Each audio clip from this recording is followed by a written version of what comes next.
नमस्कार दोस्तों, कैसे हैं आप लोग। कर्नाटका के गवर्नमेंट स्कूलों और कॉलेजेस के अंदर हिजाब के ऊपर जो बैन लगाया गया है उसको लेके सुप्रीम कोर्ट में बहुत मिलौट हो रहा है। आपको पता होना चाहिए 5 फरवरी को ऑर्डर इशू किया गया था कर्नाटका में कि स्कूल कॉलेजेस में आप एक सेक्युलर ड्रेस कोड को फॉलो करोगे तो किसी भी रिलीजियस आप कह लो प्रकार की ड्रेस आप पहन के नहीं आ सकते, मतलब आप हिजाब नहीं पहन सकते। हुआ क्या था, ये सारी पॉलिटिक्स कैसे शुरू हुई, तो जो मुस्लिम गर्ल्स थी वो नॉर्मल कर हिजाब पहनती हैं। अब उसके साथ साथ बहुत सारे जो बॉयज है वो सेफ्रॉन शॉल्स पहन के आने लग गए, तो एक बड़ा ही रिलीजियस सा माहौल सा दिखने लग गया और कर्नाटका में रिलीजियस पोलराइजेशन अपने पीक पे चल रहा है। तो इस बात को लेके स्कूल कॉलेजेस में सेक्युलर ड्रेस कोड लागू कर दिया गया।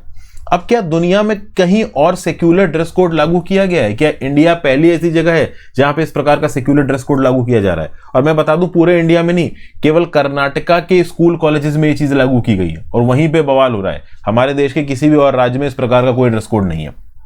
बस कर्नाटका के स्कूल और कॉलेजेस में बोला गया है कि जो लड़कियां हैं वो हिजाब पहन के नहीं आ सकती।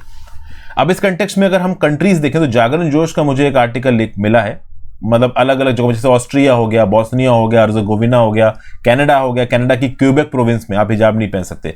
फ्रांस ने बोला है कि रिलीजियस क्लॉथिंग और सिंबल्स स्कूल्स में अलाउड नहीं है। ऑस्ट्रिया ने बोला है कि 2019 में 10 साल से ज्यादा के जो बच्चे हैं ना, चाहे वो लड़कियां भी हो, वो हेड स्कार्फ्स नहीं पहनेंगी।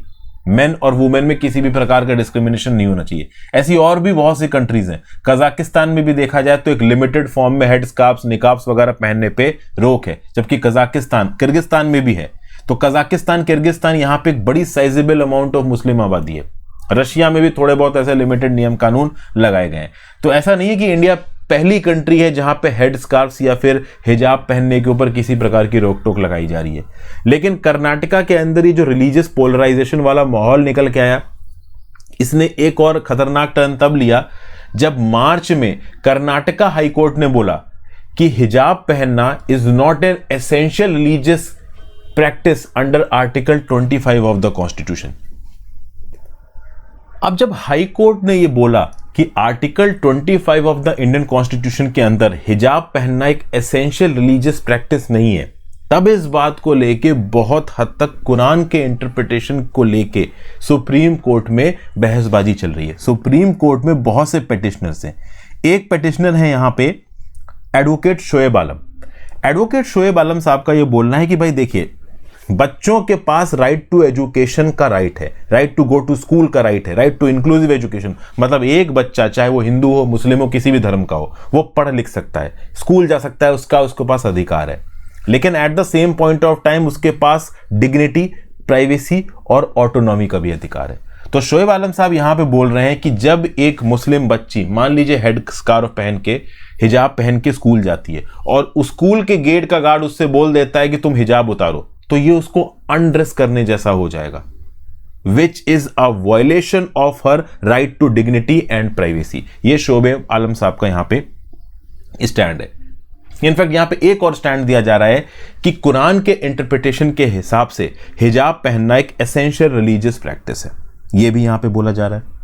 कुछ और सीनियर एडवोकेट्स के अगर हम व्यू पॉइंट्स देखें तो कपिल सिब्बल साहब का यह बोलना है कि भाई इस पर्टिकुलर मैटर को आप एक कॉन्स्टिट्यूशन बेंच को रेफर करिए। अभी के लिए जो मैटर हियर किया जा रहा है वो जस्टिस हेमंत गुप्ता और जस्टिस सुधांशु धुलिया द्वारा एक बेंच के द्वारा हियर किया जा रहा है। मतलब 2 जज की सुप्रीम कोर्ट की बेंच बैठ के इस केस को हियर करी, जबकि कपिल सिब्बल साहब बोल रहे हैं कि ये मैटर एक्चुअली में बहुत बड़ा है। यहां पे आप एसेंशियल रिलीजियस प्रैक्टिस की बात कर रहे हो, तो जब आप एसेंशियल रिलीजियस प्रैक्टिस की बात कर रहे हो तो उस केस में कॉन्स्टिट्यूशनल बेंच अगर यहां पे डिसीजन सुनाएगी तो ज्यादा अच्छा होगा। यहां पे एक और एडवोकेट है कॉलिन गोंजाल्विस साहब। कॉलिन गोंजाल्विस साहब ये बोल रहे हैं कि भाई जब सिख कम्युनिटी के अंदर टर्बन पहनना अलाउड है तो भाई मुस्लिम कम्युनिटी में हेड स्कार्फ पहनना क्यों नहीं अलाउड है? अब देखिए, इंडिया के अंदर रिलीजन इतना सेंसिटिव मुद्दा है। शुरू हुआ ये हिंदू वर्सेस मुस्लिम से, वो हेड स्कार्फ के सामने जो आप कह लो सैफरॉन शॉल्स पहन के बच्चे आना शुरू हो गए। अब यहां पे ओवरऑल सिख कम्युनिटी को भी घसीटा जा रहा है कि हाँ भाई सिख कम्युनिटी के अंदर किरपाल रखना जब अलाउड है, ओवरऑल जब पग पहनना अलाउड है, तो भाई हमें हेड स्कार्फ पहनना क्यों नहीं अलाउड है? तो ओवरऑल अब दलीलें यहां पे जबरदस्त तरीके से जारी हैं। फिर यहां पे एक और सीनियर एडवोकेट है मीनाक्षी अरोड़ा जी। ये बोल रही हैं कि इस्लाम दुनिया का सेकंड लार्जेस्ट रिलीजन है और ये दुनिया का सेकंड लार्जेस्ट रिलीजन की जो लेडीज हैं वो पूरी दुनिया में हेड स्कार्फ पहनती हैं। तो इंडिया में अगर वो हेड स्कार्फ पहन रही हैं तो क्या प्रॉब्लम है? तो इस बात को लेके यहाँ पे काफी बहस हो रही है। सुप्रीम कोर्ट के ये जो 2 जजेस हैं इनके ऊपर काफी प्रेशर आया, तो एंड में इन्होंने यहाँ पे क्या बोल दिया कि भाई कोर्ट का काम नहीं है कुरान को इंटरप्रेट करना। आप समझिए, कर्नाटका की हाई कोर्ट ने मार्च में यह बोला कि आर्टिकल 25 के अंदर हिजाब पहनना एक एसेंशियल रिलीजियस प्रैक्टिस नहीं है। तो यहां पे ओवरऑल बहुत सारे जो एडवोकेट्स हैं वो ये कह रहे हैं कि भाई कर्नाटका हाई कोर्ट ने गलत तरीके से इंटरप्रेट किया है कुरान को। सुप्रीम कोर्ट बोल रहा है कि भाई हम कर्नाटका हाई कोर्ट से अलग एक स्टैंड ले रहे हैं। कर्नाटका हाई कोर्ट ने किस प्रकार से कुरान को इंटरप्रेट किया हम उसमें ना जाते हुए साफ साफ बोल रहे हैं कि रिलीजियस स्क्रिप्चर्स को इंटरप्रेट करना जुडिशरी का काम नहीं है। मतलब सुप्रीम कोर्ट की तरफ से एक इंपॉर्टेंट स्टेटमेंट ये निकल के आ रहा है कि judiciary will not interpret religious scriptures. अब इसके 2 मतलब निकल सकते हैं। इसका एक मतलब यह निकल सकता है कि सुप्रीम कोर्ट यहां पे इस मैटर में यह बोल रहा है कि आप जो बोल रहे हो कि कुरान के अंदर हेड स्कार्फ पहनना एसेंशियल रिलीजियस प्रैक्टिस है, ये हम डिसाइड कर सकते हैं या नहीं कर सकते। दूसरा हो सकता है कि सुप्रीम कोर्ट के इस स्टेटमेंट को इस प्रकार से देखा जाए कि कर्नाटका हाई कोर्ट ने जो इंटरप्रिटेशन किया कुरान का वो गलत है। अब यहां पे सुप्रीम कोर्ट का एग्जैक्टली क्या स्टैंड है, ये जब फाइनल डिसीजन आएगा सुप्रीम कोर्ट का तब पता चलेगा। आपकी इस बारे में क्या राय है दोस्तों, नीचे कमेंट बॉक्स में बताइए। दुनिया ने बहुत सी ऐसी कंट्रीज हैं जहां पे सेक्युलर ड्रेस कोड लागू किया गया है। मैंने कुछ के नाम भी आपको बताएं, जहां पे एक्चुअली में गर्ल्स एक एज लिमिट के बाद हिजाब नहीं पहनती गवर्नमेंट स्कूल्स में। At the same point of time दुनिया भर में ज्यादातर मुस्लिम वुमेन्स, बहुत सी मुस्लिम वुमेन्स अपनी मर्जी से हिजाब पहनती हैं। देखिए, एक चीज होती है किसी चीज को आपके ऊपर फोर्स करना, और एक चीज होती है जब आप खुद से करते हो। तो कोई एक रिलीजियस प्रैक्टिस अगर आप खुद से करते हो, जैसे फॉर एग्जांपल हिंदू धर्म में टीका लगाना, बहुत सारे लोग टीका नहीं लगाते हैं, बहुत सारे लोग मंदिर जाके टीका लगाते हैं। वो डिपेंड करता है आपके पर्सनल प्रेरोगेटिव के ऊपर कि आप अपने आप को किस हद तक अपनी रिलीजियस प्रैक्टिस से जोड़ते हो कि आप वो करो। तो कोर्ट एंड में जो भी डिसीजन देगा उसके बारे में हम डिस्कशन करेंगे।